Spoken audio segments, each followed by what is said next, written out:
কলিকতা চহৰখনত দুটা সাংঘাতিক শক্তিশালী কালী মন্দিৰ আছে। এটা হ'ল কালীঘাট আৰু আনটো হ'ল হুগলী নদীৰ পাৰত স্থিত দক্ষিণেশ্বৰ কালী মন্দিৰ। এই মন্দিৰৰ যি শক্তি, যি মহিমা, সেয়াই ভক্তগণক আকৰ্ষিত কৰে।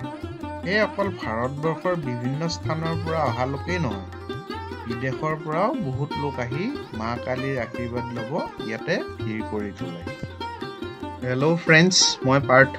আমাৰ চেনেল PJ দুনিয়াত আপোনাক স্বাগতম জনাইছোঁ। ৰিচেণ্টলি আমি কলিকতাত গৈছিলোঁ। আমিও মা দক্ষিণেশ্বৰ কালীৰ দৰ্শন কৰিলোঁ।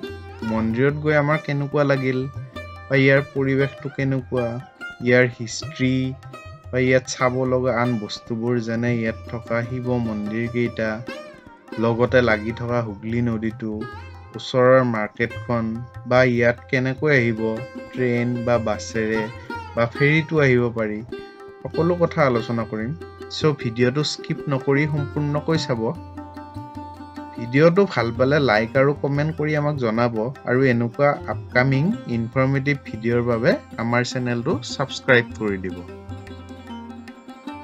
দক্ষিণেশ্বৰ কালী মন্দিৰ বহুত প্ৰসিদ্ধ। ইয়াত বিভিন্ন যাতায়াতৰ মাধ্যমেৰে আহিব পাৰে। যদি ট্ৰেইনেৰে আহে, হাওৰা বা শালিমাৰৰ পৰা দক্ষিণেশ্বৰ ৰেলৱে ষ্টেচনলৈ লোকেল ট্ৰেইন চলি থাকে। দক্ষিণেশ্বৰ ষ্টেচনৰ পৰা মন্দিৰৰ ওচৰতে খোজ কাঢ়িয়েই আহিব পাৰে। ঠিক একেদৰে মন্দিৰৰ ওচৰৰ মেট্ৰ' ষ্টেচনটো হ'ল দক্ষিণেশ্বৰ। কলিকতাৰ যিকোনো মেট্ৰ' ষ্টেচনৰ পৰা দক্ষিণেশ্বৰ মেট্ৰ' ষ্টেচনলৈ অহৰহ মেট্ৰ' চলি থাকে বাবে মেট্ৰ'ৰেও আহিব বৰ সুবিধা। ট্ৰেইন বা মেট্ৰ' ষ্টেচন ওচৰা ওচৰি, আৰু সেয়েহে মন্দিৰলৈ খোজ কাঢ়িয়েই আহিব পাৰে। কলিকতাৰ যিকোনো স্থানৰ পৰা চিটি বাছেৰেও ইয়াত আহিব পাৰে। ৰাস্তাত বহুত যান জঁটৰ বাবে লোকেল মেট্ৰ' বা টেক্সিয়ে প্ৰায়ে পচন্দ কৰে। যদি হুগলী নদীৰ পাৰৰ সুন্দৰ সৌন্দৰ্যবোৰ উপভোগ কৰিব বিচাৰে, তেন্তে ইয়াত ফেৰীৰেও আহিব পাৰে। মন্দিৰটো যদিও হুগলী নদীৰ পাৰতে, কিন্তু ফেৰীঘাটৰ পৰা ইয়ালৈ অলপ খোজ কাঢ়িব লাগে, বা ই-ৰিক্সা লৈও আহিব পাৰে। দক্ষিণেশ্বৰ কালী মন্দিৰ বনোৱাৰ আঁৰৰ কাহিনী আৰম্ভ হয় এক দূৰদৰ্শী মহিলা ৰাণী ৰাসমণিৰ পৰা। তেখেতে এই দক্ষিণেশ্বৰ কালী মন্দিৰটো স্থাপন কৰিছিল। তেখেত বহুত দয়ালু আৰু ধাৰ্মিক আছিল। তেখেতে নিজৰ আত্মীয় স্বজনক লৈ ধৰ্ম কৰ্মৰ বাবে পবিত্ৰ নগৰী কাশীলৈ নাৱেৰে যাত্ৰা কৰিছিল। এই কাৰ্যত অজস্ৰ ধন টকা পইচা খৰচ হোৱাৰ লগতে যথেষ্ট কষ্ট হৈছিল। 1847 চনতো ঠিক একেদৰেই তেখেতে এই যাত্ৰা আৰম্ভ কৰিব সাজু হয়। তীৰ্থযাত্ৰা আৰম্ভ হোৱাৰ ঠিক আগদিনা ৰাতি মা কালীয়ে তেখেতক সপোনত দেখা দিয়ে আৰু কয়, কাশীলৈ যোৱাৰ আৰু প্ৰয়োজন নাই। এই গংগা নদীৰ তীৰত এটা সুন্দৰ মন্দিৰ নিৰ্মাণ কৰা আৰু তাত মোৰ প্ৰতিমূৰ্তি স্থাপন কৰি পূজাৰ ব্যৱস্থা কৰা। মই তাতেই পূজা গ্ৰহণ কৰিম। সপোনৰ পৰা প্ৰভাৱিত হৈ ৰাণী ৰাসমণিয়ে 1847 চনতেই এই মন্দিৰৰ প্ৰতিষ্ঠাৰ কাম আগবঢ়ায়, আৰু 1855 চনত মন্দিৰটোৰ নিৰ্মাণ কাৰ্য সম্পূৰ্ণ হৈ উঠে। এই মন্দিৰটো ভৱতাৰিণী মন্দিৰ বুলিও প্ৰসিদ্ধ।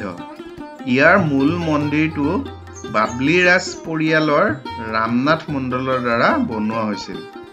বঙালী আৰু মোগল শৈলীৰ আধাৰত নিৰ্মিত ই এক নৱতাৰা মন্দিৰ।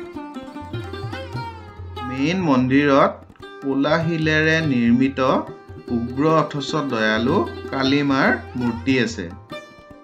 দেৱীৰ জিভাখন ওলোৱা আৰু নৰমুণ্ডৰ মালা পিন্ধা, যিয়ে অশুভ শক্তিৰ নাশ আৰু ভক্তৰ সুৰক্ষাৰ প্ৰতিনিধিত্ব কৰে।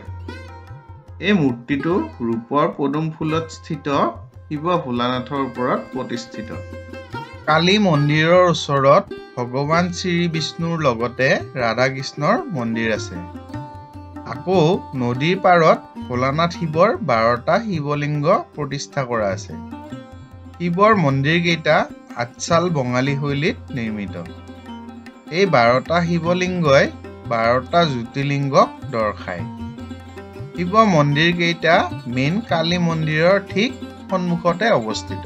শিৱ মন্দিৰকেইটাৰ কাষতে উত্তৰ পশ্চিম কোণৰ গৃহটোত দেৱীৰ ভজন আৰতি হয়। স্বামী বিবেকানন্দৰ গুৰু ৰামকৃষ্ণ পৰমহংস আৰু তেখেতৰ পত্নী শাৰদা দেৱী ইয়াতে আছিল। তেখেতৰ জীৱনৰ বহু সময় ইয়াতে পূজাৰী হৈয়ে কটাইছিল। এই মন্দিৰতে তেখেতে মা কালীৰ সাধনা কৰিছিল আৰু শুনিব পাওঁ যে ইয়াত বহুবাৰ দেৱীয়ে তেওঁক সাক্ষাৎ দৰ্শনো দিছিল। মন্দিৰ দৰ্শন কৰাৰ আগতে গংগা নদীত স্নান কৰি ল'বৰ বাবে শিৱ মন্দিৰকেইটাৰ পাছফালে ধুনীয়া এটা ঘাটো আছে। ইয়াৰ উপৰিও মন্দিৰৰ ছাইডতে বিভিন্ন ধৰণৰ দোকানৰ এখন বজাৰ আছে।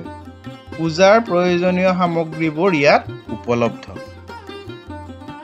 মন্দিৰৰ আন এটা অতি ভাল লগা অভিজ্ঞতা হ'ল ইয়াত হোৱা সন্ধিয়াৰ আৰতি। মন্দিৰৰ চৌহদত ভক্তগণ আহি সন্ধিয়া আৰতি কৰি যি এটা উৎসৱমুখৰ পৰিৱেশৰ সৃষ্টি কৰে সেয়া সঁচাই চাবলগীয়া।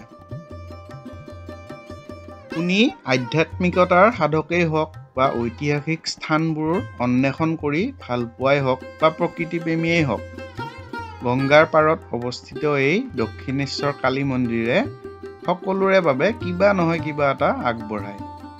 শান্তিপূৰ্ণ পৰিৱেশ, স্থাপত্যৰ সৌন্দৰ্য আৰু ভগৱানৰ প্ৰতি আস্থাই এই স্থানক কলিকতাৰ এক আৱশ্যকীয় গন্তব্যস্থান কৰি তোলে। দক্ষিণেশ্বৰ কালী মাই সকলোকে কৃপা কৰক, সকলোৰে মংগল হওক, তাকে কামনা কৰি ভিডিঅ'টো আজিলৈ সামৰিলোঁ। আপুনি যদি এই মন্দিৰটোত অলৰেডি গৈছে, আপোনাৰ অনুভৱটো কমেণ্ট কৰি আমাক জনাবচোন। মন্দিৰৰ এটা চমু বিৱৰণ দাঙি ধৰিব চেষ্টা কৰিলোঁ। ভিডিঅ'টো চাই বাৰু আপোনাৰ কেনেকুৱা লাগিল মতামতটো কমেণ্ট কৰি জনাবচোন। ভিডিঅ'টো ভাল পালে লাইক আৰু শ্বেয়াৰ কৰক। চেনেলটোত যদি নতুনকৈ আহিছে এনেকুৱা ইনফৰ্মেটিভ ভিডিঅ'ৰ বাবে চেনেলটো ছাবস্ক্ৰাইব কৰক। এটা নতুন ইনফৰ্মেটিভ ভিডিঅ' লৈ আকৌ লগ পোৱাৰ প্ৰতিশ্ৰুতিৰে আজিলৈ সামৰিলোঁ। ধন্যবাদ।